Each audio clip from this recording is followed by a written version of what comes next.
Hello दोस्तों, मैं Sarla Yadav SY Hindi platform channel पर एक बार फिर से आप सभी का हार्दिक अभिनंदन करती हूं। और आज दोस्तों हमारी क्लास नंबर रहने वाली है 39 और अभी तक जो है 38 क्लासेस में अपलोड कर चुकी हूं। इन 38 क्लासेस में आदिकाल, भक्तिकाल, रीतिकाल हमने संपूर्ण करवाया है और आधुनिक काल हमने शुरू कर दिया है। और आधुनिक काल को भी विकास क्रम के हिसाब से जब बांटते हैं तो गद्य और पद्य दो भागों में बांटा जा सकता है। और पद्य का विकास क्रम के हिसाब से पहला युग जो भारतेंदु युग आता है और दूसरा जो युग है वो द्विवेदी युग आता है। तो द्विवेदी युग पर मैंने एक वीडियो डाल दी थी और उस वीडियो में मैंने द्विवेदी मंडल के काल कर्मानुसार कवि विवरण पढ़ाना शुरू कर दिया था और इस पर काफ़ी अच्छे आप सभी के कमेंट भी आ रहे थे कि मैम बहुत ही नाइस सेशन रहा है। तो दोस्तों मैंने यहाँ तक पढ़ा दिया था, अब यहाँ से हम इसका सेकंड पार्ट और कर लेते हैं। तो दोस्तों वीडियो आपको अच्छी लगे तो लाइक एंड शेयर ज़रूर करें, चैनल पर नए हैं तो चैनल को सब्सक्राइब ज़रूर कर लें। तो इससे पहले वाली वीडियो में बात करूँ तो यहाँ तक हम कर चुके थे रामचरित उपाध्याय तक और बिल्कुल सीक्वेंस से काल कर्मानुसार मैं कवि और उनकी रचनाएं और उनसे महत्वपूर्ण जो भी प्रश्न बनने वाले हैं वो सभी मैं करवा रही हूँ। तो आज के इस द्विवेदी युग के सेकंड पार्ट में हम यहाँ से पढ़ेंगे मैथिली शरण गुप्त से। और मैथिली शरण गुप्त जो है हिंदी साहित्य में अपनी एक महत्वपूर्ण भूमिका निभाते हैं और ये बहुत ही इम्पोर्टेंट है, यहाँ से प्रश्न भी पूछे जाते हैं। तो दोस्तों शुरुआत करती हूँ वीडियो की। बस आप लाइक ज़रूर करें, कमेंट ज़रूर करें। कमेंट में आपका कुछ लिखने का मन नहीं करे तो थम्स अप ज़रूर करके भेजें। मैथिली शरण गुप्त को आधुनिक युग का तुलसी स्वीकार किया जाता है। वेरी मोस्ट इम्पोर्टेंट प्रश्न, TGT जैसे किसी भी कम्पिटिटिव एग्जाम में इस तरीके के प्रश्न पूछ लिए जाते हैं कि आधुनिक युग का तुलसीदास किसे कहा जाता है। तो आपको याद रखना है कि मैथिली शरण गुप्त को आधुनिक युग का तुलसीदास कहते हैं और इनकी जो समय सीमा है वो 1886 से लेकर 1964 ईस्वी तक है। अब और बात देख लेते हैं। मैथिली शरण गुप्त का संक्षिप्त जीवन वृत्त निम्नांकित है। इनके जन्म के बारे में भी और इनके जो इससे प्रश्न बन सकते हैं वो देखते हैं। इनका जन्म स्थान जो है चिरगांव झांसी में हुआ। पिता का नाम रामशरण दास, गुरु का नाम महावीर प्रसाद द्विवेदी। और अब इनका जो जीवन व्रत है वो तो आपके पेपर में कम ही पूछा जाएगा, लेकिन इनकी प्रथम कविता और प्रथम काव्य संग्रह इसके बारे में प्रश्न पूछ लिया जाता है। तो मैथिली शरण गुप्त की अगर पहली कविता की बात करें, जो इन्होंने पहली कविता लिखी वो हेमंत लिखी और 1905 इसका प्रकाशन वर्ष है। प्रथम काव्य संग्रह कौन सा है? रंग में भंग है, जो 1909 में प्रकाशित हुआ। अब पहली कविता एक कविता होती है और जो काव्य संग्रह है उसमें अनेक सारी कविताएं होती हैं, उनको मिलाकर जब एक ही बुक में प्रकाशित करवाया जाता है तो वो काव्य संग्रह कहलाता है। तो मैथिली शरण गुप्त के पहले काव्य संग्रह की बात करें तो रंग में भंग है। मैथिली शरण गुप्त द्वारा रचित प्रमुख काव्य ग्रंथ निम्नलिखित हैं। मोस्ट इम्पोर्टेंट प्रश्न है, इस पर आप जितने मर्जी स्टार लगाएं लगा सकते हैं, क्योंकि ये जो है इनमें से कोई भी 4 रचनाएं देकर आपको क्रम से व्यवस्थित करने के लिए भी पूछ लिया जाता है और भी कई तरीके से इनमें प्रश्न बन सकते हैं। तो रचनाएं देखते हैं कौन कौन सी इम्पोर्टेंट हैं और कौन कौन सी आपको करनी है। या काव्य ग्रंथ हैं ये इनके, यानी कि काव्य संग्रह है ये, ठीक है।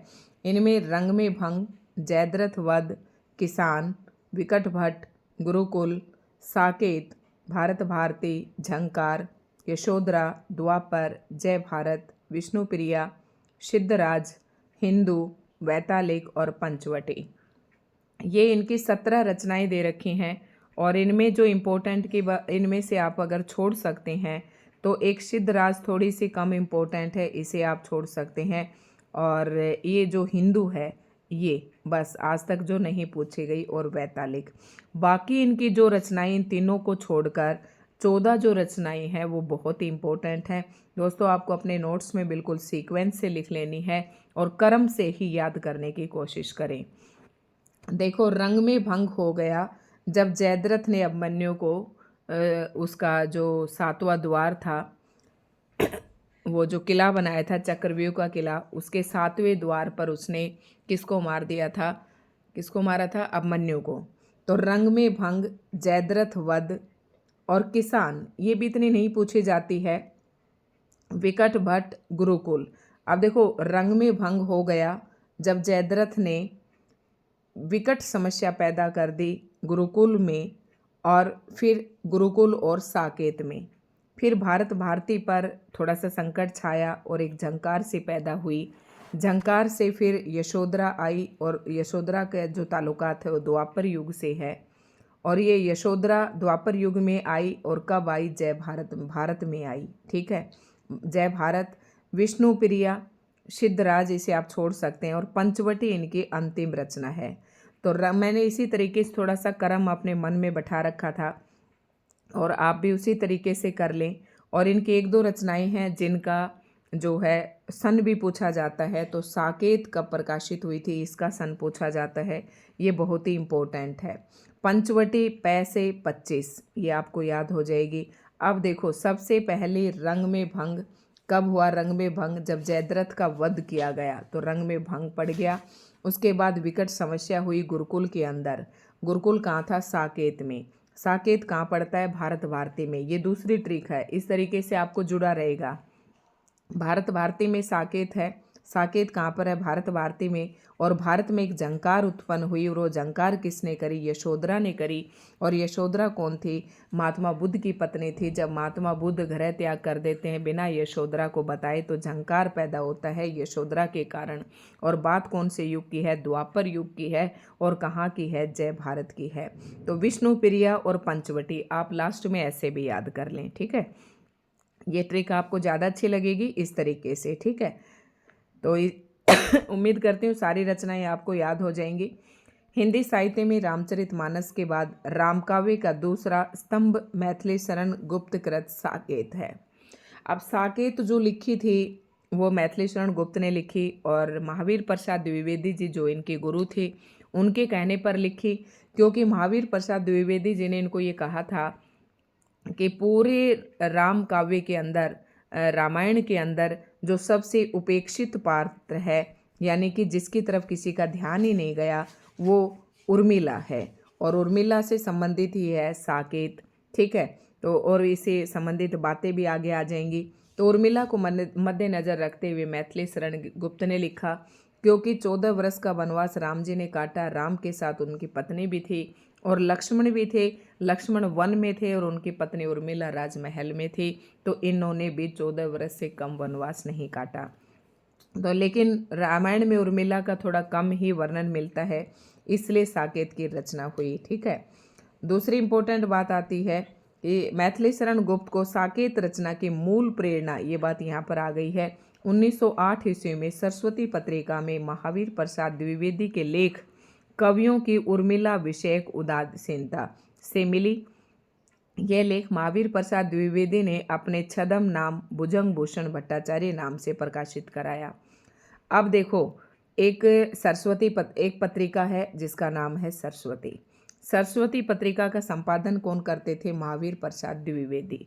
अब महावीर प्रसाद द्विवेदी जी ने एक लेख छापा सरस्वती पत्रिका में और उस लेख का नाम था कवियों की उर्मिला विषयक उदासीनता, यानी कि कवियों का उर्मिला की तरफ ध्यान ही नहीं गया, उर्मिला को विषय किसी ने बनाया ही नहीं। इस नाम से एक लेख प्रकाशित किया महावीर प्रसाद द्विवेदी जी ने सरस्वती पत्रिका में। और किस नाम से किया था महावीर प्रसाद द्विवेदी जी ने? महावीर प्रसाद द्विवेदी जी के नाम से नहीं, कौन से नाम से? अपने छदम नाम है इनका, भुजंग भूषण भट्टाचार्य नाम से प्रकाशित करवाया था। यानी कि ये जो लेख है कवियों की उर्मिला विषयक उदासीनता जो सरस्वती में प्रकाशित हुआ था, ये महावीर प्रसाद द्विवेदी जी के नाम से प्रकाशित नहीं हुआ, ये भुजंग भूषण भट्टाचार्य जी के नाम से प्रकाशित हुआ था।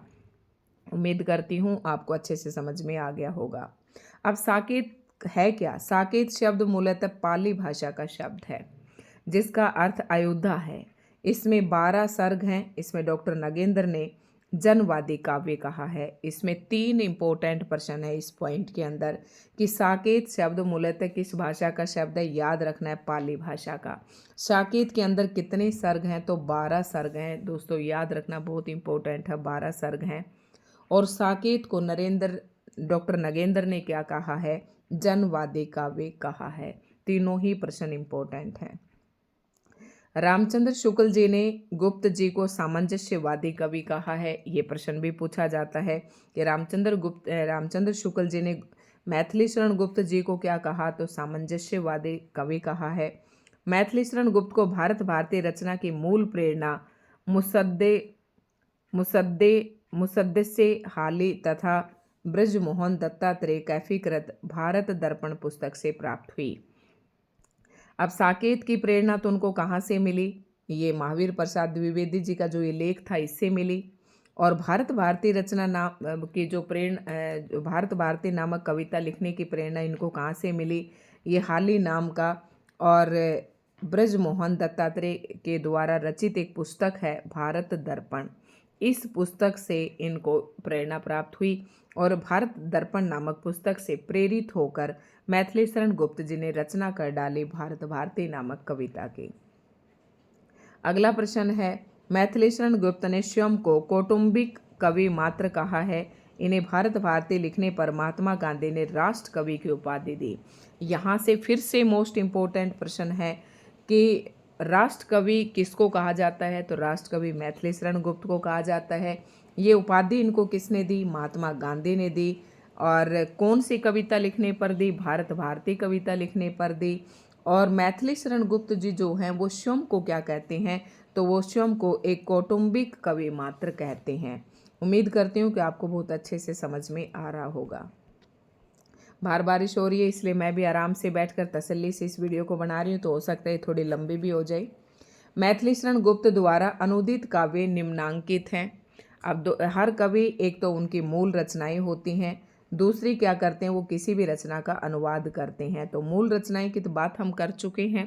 अब देखते हैं मैथिली शरण गुप्त की अनुवादित रचनाएं कौन सी हैं, तो ये और देख लेते हैं। अनुवादित जो रचनाएं हैं इनमें है पलासी का युद्ध, मेघनाद वध, वृत्त संहार।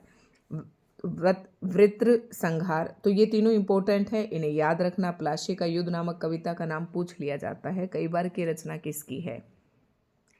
मैथिली शरण गुप्त ने बांग्ला कवि माइकेल मधुसूदन दत्त की रचनाओं का मधुप उपनाम से अनुवाद किया। एक तो इन्होंने इन 3 जो कविताएं हैं इनका अनुवाद किया। अगला और इन्होंने किसका अनुवाद किया, एक कवि है जो बंगाली भाषा के कवि हैं और उनका नाम है माइकेल मधुसूदन। और इनकी रचनाओं का यानी कि माइकेल मधुसूदन की जो रचनाएं हैं इनकी रचनाओं का इन्होंने अनुवाद किया।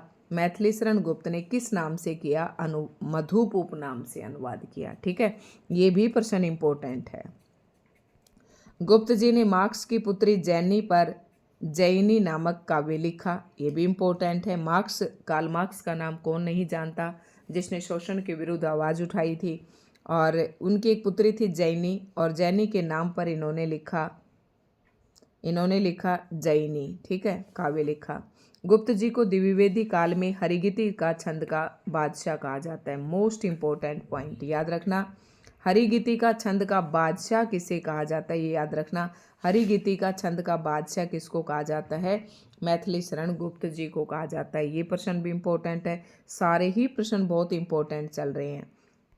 अब जबकि इस युग का नाम द्विवेदी मंडल है, तो मैंने अभी तक आपको इसमें अयोध्या सिंह उपाध्याय पढ़ाया, रामचरित उपाध्याय पढ़ाया, और मैथिली शरण गुप्त हमने पढ़ा, श्रीधर पाठक पढ़ा। ठीक है, ये सारे कवि हम पढ़ चुके हैं। इसके अलावा कुछ अन्य कवि भी हैं जिनके रचनाएं आपसे पूछी जाती हैं, तो उनमें गिरधर शर्मा नवरत्न है।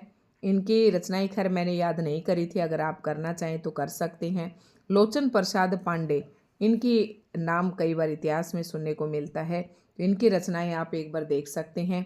परवासी, मेवाड़ गाथा, महानदी, पद्य पुष्पांजलि, मृगी दुखमोचन, ये मैंने इतनी याद नहीं करी थी। ठीक है, अब देखते हैं जो इम्पोर्टेंट पॉइंट है जो सीधे आपके पेपर में आने के पूरे चांसेस हैं। यहाँ से मुझे कुछ इम्पोर्टेंट दिखाई दे रहा है। गिरधर शर्मा ने गोल्ड स्मिथ कृत हर्मिट का संस्कृत श्लोकों में अनुवाद किया। ये हमने गोल्ड स्मिथ की 3 रचनाएं थी जिनका श्रीधर पाठक ने भी अनुवाद किया था। ठीक है, वो हमने पहले पढ़ लिया है। और गिरधर शर्मा ने भी जो गोल्ड स्मिथ की एक कृति रचना थी हर्मिट, तो उसका संस्कृत में के श्लोकों में अनुवाद किया। सन 1928 में गिरधर शर्मा ने माघ के शिशुपाल वध के 2 सर्गों का हिंदी नहीं, ये इतने इम्पोर्टेंट नहीं है, लेकिन आप इन्हें फिर भी देख लें। लोचन प्रसाद पांडे की जो रचना है मृगी दुख मोचन में इनके पशुओं तक पहुंचने वाली व्यापक और सर्वबोधयापूर्ण काव्य दृष्टि का पता चलता है। ये सारी चीज़ें नहीं करते हैं, ठीक है। ये पॉइंट आप करें तो कर सकते हैं, नहीं तो कोई इम्पोर्टेंट नहीं है। अब द्विवेदी मंडल से कुछ बाहर के कवि हैं जो काफ़ी इम्पोर्टेंट है और इनकी रचनाएं इम्पोर्टेंट हैं और पेपर में भी पूछी जाती हैं। तो ऐसे में नाम आता है, देखो अभी तक हमने द्विवेदी मंडल के पढ़े थे, लेकिन हम पढ़ रहे हैं द्विवेदी युग, उसमें और भी अन्य कवि हैं जो उस मंडल से बाहर के कवि हैं, इन्हें भी हमें पढ़ना पड़ेगा। तो नाथूराम शर्मा शंकर, और काफ़ी इम्पोर्टेंट है। इनकी रचनाएं हैं अनुराग रतन, शंकर सरोज, शंकर सर्वशव, गर्भ रंडा रहसे। तो मैंने इनकी दो ही रचना याद की थी, शंकर सरोज और शंकर सर्वसव। शंकर उपनाम से लिखते थे और इन्हीं नाम से इनकी दो रचनाएं हैं, ये आपको भी आसानी से याद हो जाएंगी। और बाल मुकुंद गुप्त इम्पोर्टेंट है, लेकिन इतनी इनकी रचनाएं नहीं है। और नेक्स्ट आता है, इसे भी आप छोड़ सकते हैं, राय देवी प्रसाद पूर्ण, इनकी रचनाएं इम्पोर्टेंट है। तो इनकी रचनाएं धाराधर धावन, स्वदेशी कुंडल। तो स्वदेशी कुंडल बहुत इम्पोर्टेंट है इनकी, ये पूछी जाती है, ठीक है। और कौन कौन सी रचनाएं ये भी देख लेते हैं, और भी हैं। मृत्युंजय, देखो स्वदेशी रचनाएं, उसके बाद आपको करना है मृत्युंजय, राम रावण विरोध, बसंत वियोग, बस ये 4 रचनाएं कर लेना और इम्पोर्टेंट हैं, और सारी इम्पोर्टेंट है। स्वदेशी कुंडल, मृत्युंजय, राम रावण विरोध, बसंत वियोग, ठीक है। इस तरीके से आपको याद हो जाएंगे। उसके बाद अगला और इम्पोर्टेंट कवि आता है गया प्रसाद शुक्ल स्नेही। जो मैंने किया था वो बता रही हूँ, जो मैंने छोड़ दिया यहाँ से कभी प्रश्न भी नहीं पूछा गया था। गया प्रसाद शुक्ल स्नेही, ये स्नेही उपनाम से लिखते थे। तो इनकी रचनाएं बहुत इंपॉर्टेंट है, पेपर में पूछी जाती हैं। ये स्नेह करते थे किससे? गया प्रसाद शुक्ल स्नेही स्नेह करते थे किसानों से। और प्रेम पचीसी, यानी प्रेम भी यही है, राष्ट्रीय वीणा, त्रिशूल तरंग, करुणा कादम्बनी, सारी मतलब एक उत्साह और वीर रस से भरपूर इनकी रचनाएं हैं। याद कैसे करेंगे? गया प्रसाद शुक्ल स्नेही की कृष्ण क्रंदन, ठीक है, कृषक क्रंदन, प्रेम पचीसी, राष्ट्रीय वीणा, त्रिशूल तरंग, करुणा कादम्बनी, याद हो जाएंगी 3-4 बार। ये इनकी ट्रिक, हर चीज़ की ट्रिक इतनी नहीं बनाई जाएंगी क्योंकि थोड़ी थोड़ी रचनाएं हैं, आपको बस ये याद रखने की किसकी हैं। अगला इंपॉर्टेंट आता है राम नरेश त्रिपाठी, इनका है मिलन, पथिक, मानसे। देखो मिलन हुआ रास्ते में, पथिक पथ में, मिलन हुआ पथ में किसका? मानसी का। कैसे हुआ? सोपन में मिलन हुआ। और कविता कौमुदी, ये रचना बहुत इंपॉर्टेंट है, ये पता नहीं कितनी बार पेपर में पूछी जाती है। यूजीसी नेट में इनकी सारी कई रचनाएं जो ये चारों हैं, ये कई बार क्रम से व्यवस्थित करने के लिए भी पूछी जाती हैं, तो बहुत इंपॉर्टेंट है। मिलन हुआ पथ में मानसी का, सपने में कविता कौमुदी, ठीक है। इस तरीके से आप याद कर लेंगे। अगला और मोस्ट इम्पोर्टेंट है मुकुटधर पांडे, और इनकी रचनाएं भी पूछी जाती हैं।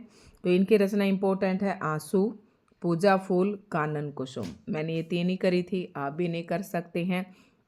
जब पूजा के फूल चढ़ाते हैं, कानन कुसुम मतलब जंगल में से जब कुसुम लाकर पूजा में फूल चढ़ाते हैं तो आंखों में आंसू आते हैं। आप इस तरीके से नहीं याद करें, किसके आते हैं? मुकुटधर पांडे के, ठीक है।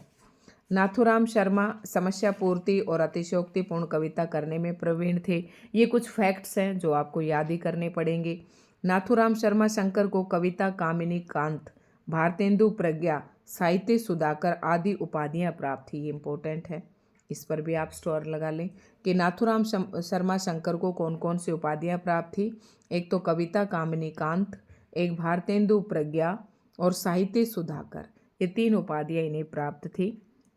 नाथूराम शर्मा शंकर कृत गर्भ रंडा रहसे एक प्रबंध काव्य है जिसमें विधवाओं की बुरी स्थिति और देव मंदिरों के अनाचार का वर्णन किया गया है। तो ये फैक्ट भी इम्पोर्टेंट है। अब आते हैं थोड़ा सा राय देवी प्रसाद पूर्ण के बारे में।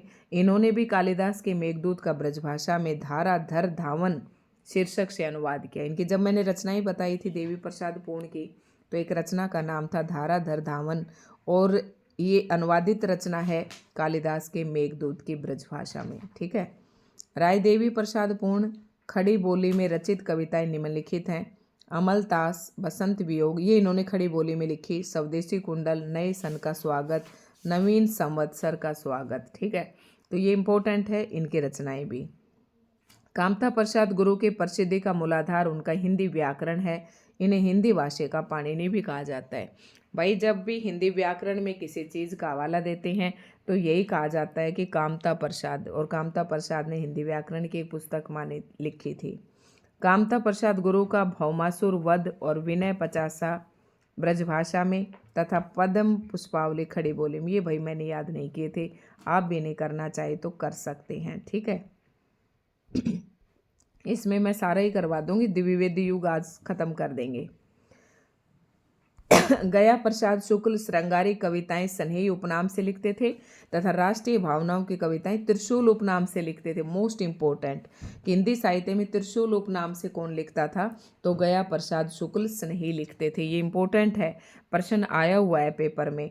और जो श्रृंगारी कविताएं लिखते थे ये सन्ही उपनाम से लिखते थे, और जो राष्ट्रीय भावना से ओतप्रोत कविताएं थी वो त्रिशूल उपनाम से लिखते थे। गया प्रसाद शुक्ल सनई खड़ी बोली में कवित और सवैया छंदों का प्रयोग करने में प्रवीण थे। ये याद रखें, कवित और सवैया छंद का ज़्यादा प्रयोग करते थे खड़ी बोली में।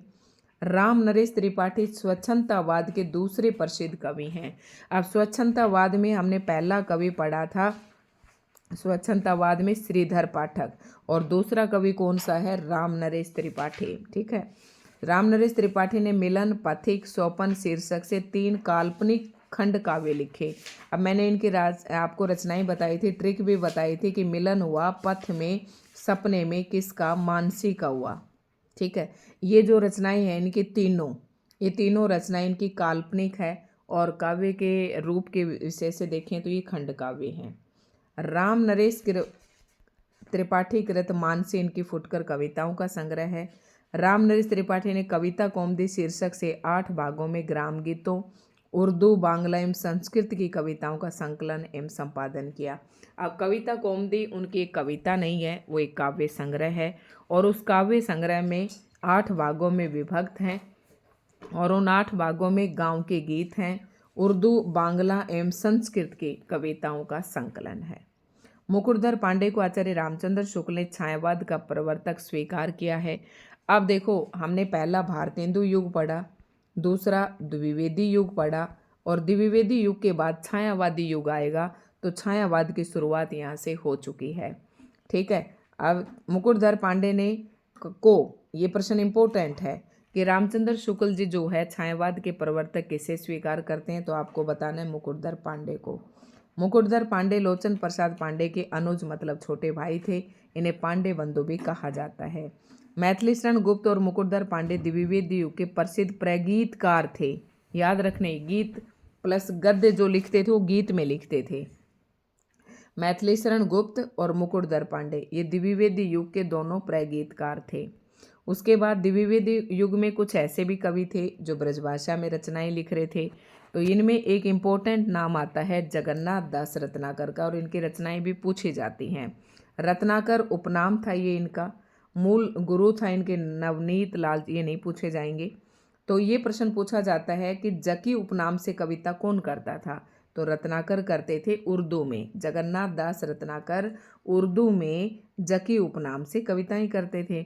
अब जगन्नाथ दास रत्नाकर की रचनाएं देखते हैं कौन कौन सी हैं। गंगा अवतरण, उद्धव शतक, हरिश्चंद्र, हिंडोला, श्रृंगार लहरी, कलकाशी, विराष्टक।